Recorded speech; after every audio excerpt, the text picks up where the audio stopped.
Binesi Sinayapen Koi Sacajawea. You probably didn't know what that meant, but that meant hello, my name is Sacajawea in my native tongue. I was born in 1787 in Idaho into the Shoshone tribe. I had no education, for there were no schools back then, but I had many more chores than you children do now. My family included my mother, my grandmother, my older brother, and my younger brother, whom I watched over. My mother and grandmother taught me new things every day. They were kind and loving to me my entire life. My older brother was smart, strong, and he was born a warrior, and he eventually became the chief of the Shoshone people. When I was only the age of you children, the Hadisa tribe invaded our camp, captured me, my best friend Willow Girl, and my other dear friend Owl Feathers. Willow Girl invited me to escape with her the next evening. I said no, for Owl Feathers had just broken her ankle, and I knew that Owl Feathers would be terribly whipped and beaten if me and Willow Girl were missing. Eventually I met a French man who became my husband. We happily had 2 children, a daughter Lisette and a son Jean.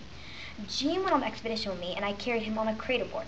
Most of you only know me as Sacajawea, the woman on the Lewis and Clark expedition, but I was the interpreter. I interpreted between the Englishmen and the Indians.